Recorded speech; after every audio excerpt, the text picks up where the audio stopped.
What's up, guys? I'm here with another draft league game, but this time around it's not for cash getting. That tournament's ended, as a lot of you know. It is, however, for EMBA. This tournament I've been playing recently. Let me just zoom out here.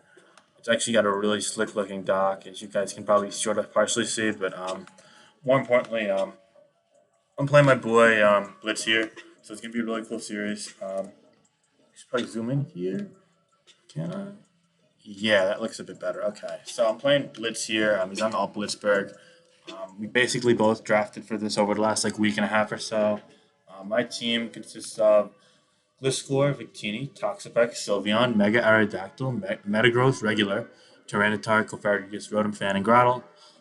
Just a bit of a strategy background. Gliscor was a nice late round one pick in my eyes, and I wanted to pair it with a breaker like Victini or Hydreigon.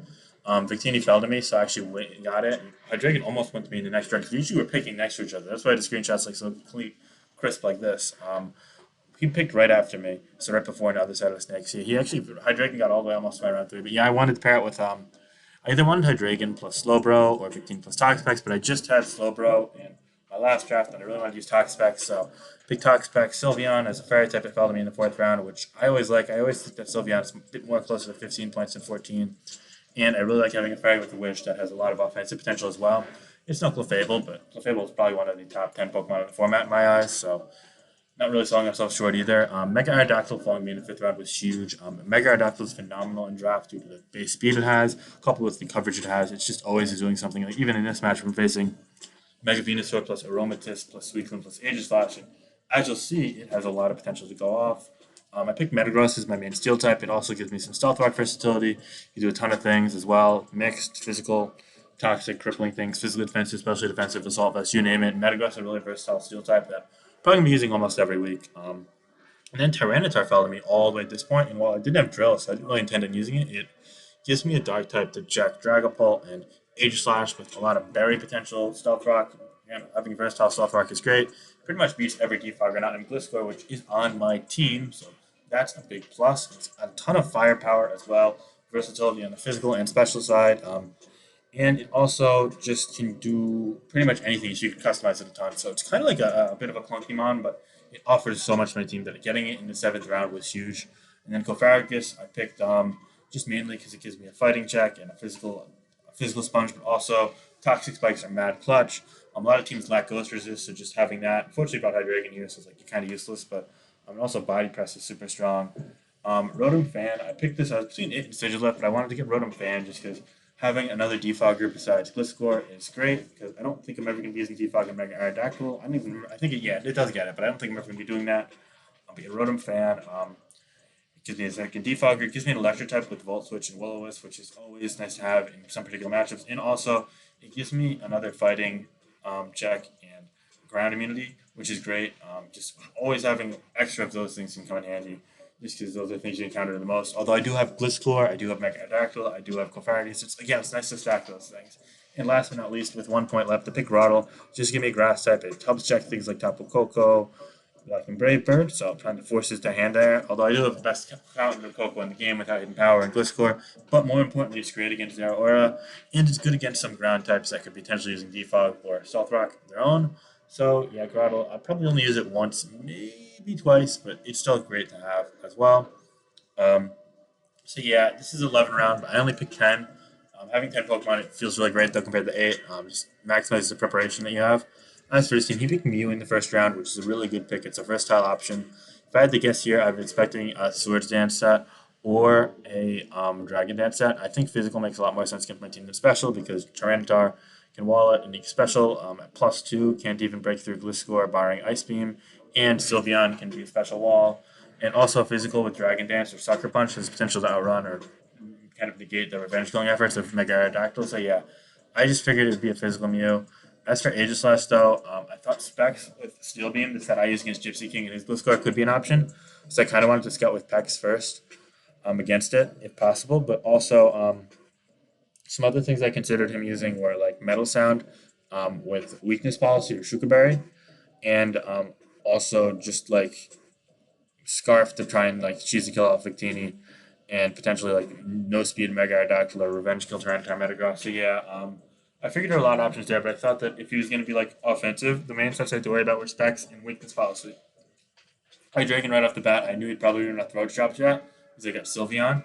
I thought their Dragon Dance would make a lot of sense against my team as well because physical hits my team a bit better than special due to Sylveon and forcing attacks toward physical defenses and whatnot. And that also opens up for Mamoswine and Mamoswine's up for it. But I knew that it's a possibility to run Nasty Plot with a Steel move as well. In which case, I always wanted to run U-turn on my blue score so I could pivot in to Mega Aerodactyl to revenge kill it, or my Scarp Metagross, which I'll get to later, Suicune. I figured he'd run physically defensive with Scald, Calm Mind, Rest. I figured the last move could either be Sleep Talk, Roar, or Extra Sensory for attack specs, but ultimately, I just knew he'd run physically defensive, so actually it just made me run Haze plus Spite on attack specs, which was really cool, and Taunt Grass, not Victini, and another little attack on Metagross we'll get to later. Mamoswine was a huge threat to my team. I knew for a fact he was bringing this. Honestly, I knew he was bringing at least Mew, H slash Suicune, Mamoswine for sure. Hydreigon, maybe a bit less of an appealing bring because I have Sylveon plus Gliscor into Revenge Killers, but Mammoth's it just ravages my team. Earthquake plus Icicle Crash, just it kills my entire team. If not, it kills pretty much my entire team, honestly, if boosted properly, besides Sylveon, if it's physically defensive. I didn't bring Sylveon, which I'll get into later. So it was just mad menacing. And honestly, I thought I was going to lose this matchup solely because of Mammoth's. So I did have some text for it. Thunderous, actually was pretty sure I wouldn't bring. Despite being one of his top 6 picks, it's pretty poor against Gliscor. Choppleberry, Tyranitar also walls it. Mega Aerodactyl Revenge kills it. All it can do is Thunderwave it. And Sylveon can wall it. Victini could live a +2 if it's not Life Orb boosted. Yeah, even Grottle could potentially wall it and set up rocks on it and whatnot. So all in all, it was just a really poor pick against my team. But Mega Venusaur, on the contrary, was a really good pick against my team. I actually thought he'd run Sewage Dance plus Power Whip plus Knockoff or Earthquake, or potentially both. Just because the only thing I have to check that on my team is Rotom Fan, and me bringing Rotom Fan against Mamoswine, Aegislash, Hydreigon, Mew, it wasn't a great pick. It wasn't the matchup for it. So I figured he'd use some sort of boosting or offensively present Mega Venusaur. Aromatisse didn't really make much sense against me. I have Pax, Victini, Metagross take advantage of it, and also doesn't really break anything with Nasty Plot variants. Cincino versus Metagross, Mega Aerodactyl, potentially physically defensive packs with who knows, like Banful Bunker maybe, physically defensive Gliscor, and Kofargus, definitely not bringing that. And Pyroar, you can't break through Tyranitar as far as I can tell, and Mega Aerodactyl as far as I can tell. All you can do is wisp either of them, and with Gliscor, Victini, and Pex in the back to kind of observe that. It just didn't make sense. So I knew he was bringing 6 of the first 7, and I thought the odd Pokemon out was likely to be Thunderous. The second most likely, if you wanted to spread paralysis or potentially like run like a sub nasty plot set to take advantage of Gliscor, which I almost ran Facade on, but we'll get to later, was Hydreigon just because I had Sylveon plus Revenge Killers plus Tyranitar. But I thought Hydreigon was kind of more versatile than Thunderous, so I figured he'd probably bring Mew, Aegislash, Hydreigon, Suicune, Mamoswine, and Mega Venusaur. So right off the bat, I'm like, okay, I need to make sure I cover Mamoswine, so can't give it any free turns. So first off, I know I wanted to run a U-turn on Gliscor, and I also knew I didn't want it to be Rocks, just because his potential foggers were Mew, and Tyranitar matched up better with Mew than Gliscor, but also his potential rockers are Mamoswine and Mew itself, and having a defogger that loses to both of them if they're on ice moves isn't great, but being able to come in on Aegislash or on Thunderous or even on a non-boosting Mega Venusaur and defog on them is great. And if you look at it, my other defogger is Mega Aerodactyl, which I want 4 attacks for, and Rotom Fan, which I'm not going to bring. So it made the most sense. I didn't honestly need defog in this game because I'm running Boots on Victini, but having for Mega Aerodactyl, so I didn't feel need for Roost or bringing Sylveon, which I'm going to get to later, was huge. So ultimately, I decided to forego Facade, saying, okay, if he brings Sub plus Nasty plus Thunderous, I still have outs against it. So I was just going to run Earthquake, Roost, defog, U-turn with speed to always outrun Aegislash with plus speed, and also to outrun just like a little creep plus that, because I figured he might run a slower Dragon Dance Hydreigon or a slower boosting Mew, so outrunning those could be really clutch. So I think it like in the mid 240s. I don't want to give away specific numbers, but yeah, Victini, right off the bat, I knew I was running max speed plus on it because A, I figured that if he's chances running Hydreigon, that could be really fast, and I wanted to creep that, but also B, I knew I wanted to run Taunt on it for Suicune and Mew, and I don't think he's going to run max speed Mew, so I always want to make sure it's faster. That I didn't want to play around really nonsense. I ended up running a really simple set. I ran Taunt plus Blue Flare plus Dazzling, which is there for Hydreigon, and Grass Knot, which is there for Suicune and Mamoswine. I didn't really need Psychic or Zen Headbutt or even V-Create to like new potential Mega Venusaur, just because I knew I could chip it down between Sand and U-turns and Scalds, and also Taunt plus Blue Flare doing plenty against it. So yeah, I felt okay there, even though Swords Dance Mega Venusaur is still probably the single biggest threat to my team behind Mamoswine. But also, the goal was just to lead with Victini no matter what. And it could taunt Mew, it could do a boatload to Aegislash, although I'd probably switch out to Gliscor or Toxapex on that turn one. It could live any Scarf hit for my Dragon, barring like max Adamant Scarf head smash. It lived any like Scarf Modus Dragon Pulse, for example, Dark Pulse, for example, or Draco easily, for example, and just kill it with Dazzling Gleam, so it's huge. It get a strong Grass Knot off on Suicune, so his max special attack. And more importantly, I think he's going to lead Mamoswine. So getting off like an 85 to 95% grass side if he's got HP investment, or if he's no HP, then it actually does 108 max. So it's got like a 56 chance to kill, percent chance to kill. But I figured he'd run some bulk just so he didn't need max speed. So yeah, it just seemed like it was really good, and I don't mind trading almost all my entire Victini for a lot of chip on Mammoth. So I just how dire the matchup is. And then packs, I want to run Shuckleberry also for Mammoth when covered, but Scald just makes a ton of sense against this team. He's got no real burn checks, but also obviously in have recover. I also ran Haze for Suicune, Aegislash, Hydreigon, Mew, potential Venusaur. I just saw a lot of setup potential on the team, but also I ran Spite, which is huge for pressure Suicune, negating Calm Minds and Scalds, and potentially even for Aegislash to Shadow Ball. So it was a really cool Toxic set, and it was physically defensive predominantly because I expected a physical Venusaur, expected a physical Dragon, and obviously Mamoswine, so checking those is just huge. You may expect a physical Mew. So yeah, Sylveon, I elected to bypass. Despite facing Hydreigon, I figured he'd use this set to take advantage of it, and it does really poorly against Mega Venusaur. Even a Spec Psyshock isn't doing enough to like warrant using it. Like you could just recover it off as you are forced out by a potential Poison Jab or potential switch to like Aegislash Hydreigon set up on it. Also, just Specs didn't get in a ton, and he likely run King Shield and Aegislash, so that plus Mew could potentially just both take advantage of it. I just didn't feel the need to bring Sylveon here. Yeah, I know not bringing against Hydreigon is weird, especially when it's like a Wisher, but I knew this game would be more offensive given his team structure, so I didn't want to bring something more passive, and I didn't feel Spec Sylveon fit here. Mega Aerodactyl, arguably the star of the show in this matchup. I ran Crunch, Thunderfang, and Aerialize. Crunch hits Mew and Aegislash. Thunderfang hits Suicune specifically. Aerialize hits Mega Venusaur, and then I ran Stone Edge for Strong Stab. I considered Iron Head, but I wanted to do something against Hydreigon that was more than Aerialize. So Stone Edge always kills it with Adamant.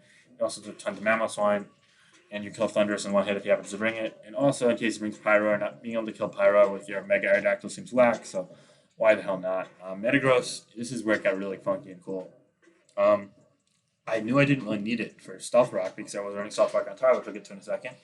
Um, Initially, I was thinking like maybe some like Life Orb, Earthquake, Grass Knot, Meteor Mash, Explosion type of set just to lure and kill shit, which would be really cool against like Mega Venusaur plus Weekend Core. The more I thought about it, I was like, wow, speed control would be really cool. Um, and crippling one of Mew or Suicune would be really cool. So what I did is I ran Trick, Scarf with Meteor Mash and Earthquake as well. And then also I kept Bullet Punch on it in the last move because if I Trick Scarf to Suicune early, then I can still Bullet Punch Surprise Mammoth when I kill it from like 55 to 60% later on. So, while I did forego Explosion, which could have potential new potential against Mew or Suicune, I knew I'd be able to trick one of them, and I also knew I'd have potential strong attacks. And honestly, Metagross's offensive matchup wasn't superb here against Suicune, Aegislash, and Mew, obviously, but I knew I could get a ton of that with a trick, so I don't think he's ever going to go Mega Venusaur on me if you're Psychic and a mixed variant, because running Grass Knot against Suicune would make sense, and Psychic as a stab makes sense. So, yeah, it also can bluff being like rocks and whatnot, so it's really cool. And I didn't even run plus speed. I ran adamant on it, and I did max speed. So I have some bulk. So I even lived, if he was not adamant, a earthquake from Mamoswine like 90 some odd percent of the time, which is really cool. And I lived any one hit from non-life orb slash Specs Dragon, which also came in handy, could come in handy potentially. And last but not least, my favorite set in the team, Chopple Berry Tyranitar with Stealth Rock and a ton of physical defense. I always live a life orb earthquake from Mamoswine or a choice banded superpower from Mamoswine after Stealth Rock. The Chopple Berry, and I could live any one hit from Choice Band Aegislash, including an Iron Head or a close combat. Um, yeah, any one hit from Specs Aegislash, while I was doing some special defense. And Crunch plus superpower coverage pretty much hits everything. It doesn't really dent Aromatisse or Mega Venusaur, but that's fine.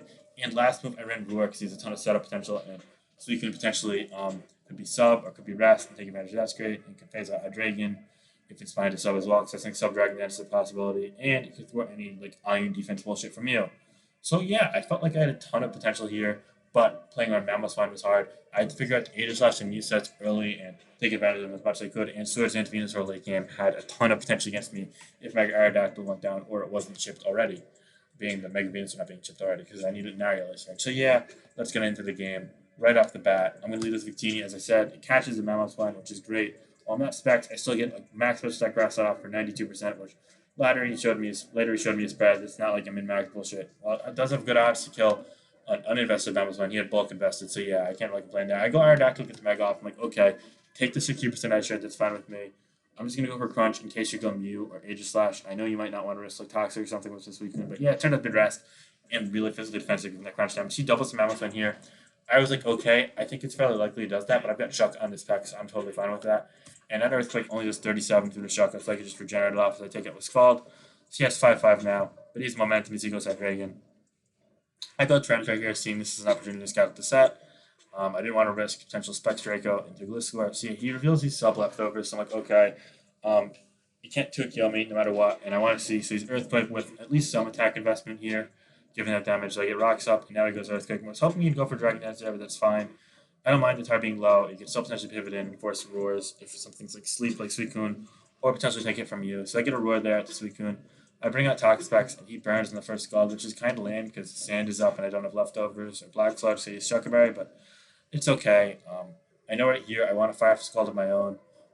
And he goes Venusaur, and I get the Scald, and unfortunately mine doesn't burn, so I think he's not Sword Sand still given that. I think he's probably special oriented. So I go Aerodactyl here knowing that even a Power Whip probably wouldn't 2-kill me because I've got a ton of bulk, but also Gigagram would just shrug off from such defensive. He goes Aegislash now on my Thunderfang. I was predicting the Suicune, but that also revealed he's a very far more offensive Aegislash. And then this Shadow Ball, because I predicted him to predict Aegislash because Aegislash is weakened. So I figured I wouldn't go Gliscor because I had to scout for the Steel Beam. So it kind of like a bit of a mind game there, but I knew he predicted Aegislash to go Shadow Ball, so I just shrugged that off, thankfully. He King Shields here. I think I U-turned. I got a little greedy. I should have probably roosted, but I was scared of him going Suicune. I didn't want to give it a free turn. I wanted to get pressure up. So anyway, I U-turn again there, and now I just go Toxapex here.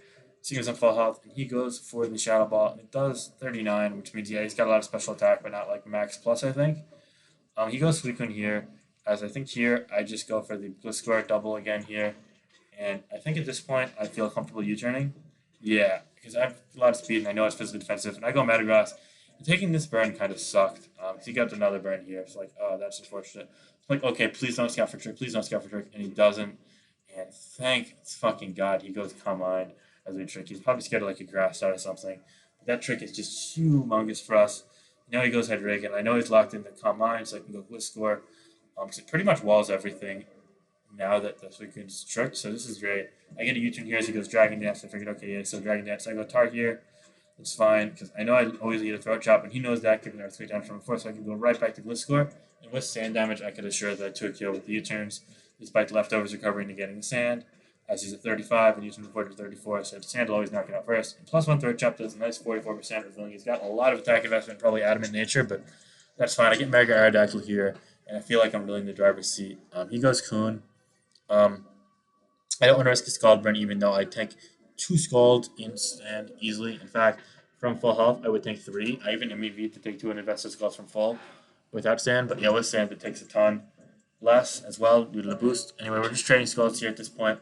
I'm paranoid of switching to Mew, so I go for a Scald, and I think I get the burn here, which is some nice little justice. Yeah, ultimately, though, I could have potentially went to Gliscor and just U-turn chipped it in the same range.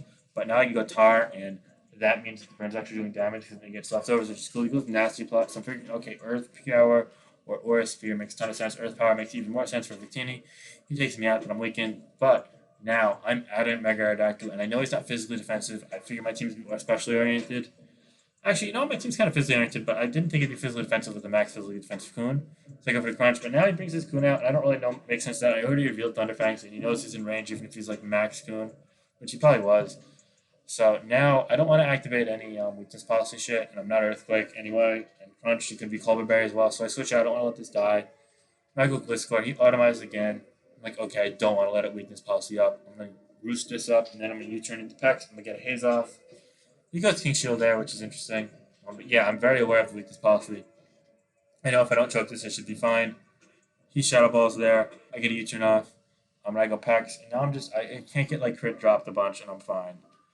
He goes for King Shield here, which is kind of bizarre in my eyes. I go for a pretty obvious recover. I didn't really think that made sense with him, honestly. But now he goes for another Shadow Ball on the offensive. It's doing a bit under 40. He gets a drop on the first try, but I haze it off, and that also gets his speed boost off the way, which so that's a pretty beneficial turn for me. He goes for another Shadow Ball here, and I just recover up. I'm just chilling. I'm just like, okay, don't drop one of your next two Shadow Balls. He goes for Flash Cannon here, predicting Arrow. I'm not really sure. That didn't make any sense, honestly. He goes Shadow Ball here, and he gets the drop, and that's just really problematic for me. I think about it long and hard, and I'm like, okay, I can Scald it. That's fine. I think I probably just spam Scald. I get a crit, which is great, but it was in arrow range at that point anyway. Now I go Metagross to fight it off just to save it, so I can potentially spam Haze against Mega Venusaur. And now I go back to Pex here, and I go Gliscor on double, just to regenerate some health, because Gliscor is really useless against Mega Venusaur, given that it's probably not fully physically offensive. I U-turn here. That should have been an Earthquake in hindsight, but I got a little greedy. I wanted Pex in against a Venusaur. And now I can just Scald here and I can spam Haze until I die, which basically means I should have just Scalded here, by the way, for what's worth it. That recover wasn't worth it. But he gets a drop, which and then he goes for a Flash Cannon. I don't understand the Flash Cannon at all. Again, but yeah, now I can just spam Haze until I die, and he reveals his growth, but that's fine because he can't 2-hit KO. He make Aerodactyl with any likely moves, and I 2-hit KO it always. I actually miscalculated, and I thought I could lose this game. Um, but it turns out that Mega Aerodactyl actually is stronger than regular Aerodactyl, which is what I calc. And Aeolus is easily going to do jobs. There's 56 there. Giga Drain heals him up to 57, but he would have been slower than my Gliscor anyway, and I'm doing over half always. So, yeah, I'm able to wrap it up. I would have potentially he could have crit a Giga Drain, but wouldn't have killed it. Only the 27, as you saw. See, it was a really bulky Venusaur. It might have been specially defensive given that damage because it wasn't fully physically defensive, I think. But yeah, I was able to advance with a 2-0 victory over Blitz. Really good game, dude. Looking forward to seeing you play in your future matches and PPL stuff. But yeah, hope you enjoyed this EMBA content. For those of you who don't know, the EMBA Zapdos Leagues, a lot of good proven draft league players, and then me, I'm unproven, but I seem to be pretty decent at the format. So yeah, gonna try and bring you guys in the game every week. Next week, it's kind of elongated week one, so have to wait a little bit in it, but it'll come. We'll probably get a game in like 10 to 15 days from now, and then we're gonna get one game every week for the next like 8 or 9 weeks. So yeah, stay tuned for that. If you love draft, if you don't love draft, I got plenty of other videos coming up for sure. This is Finch. Have a nice night. Peace.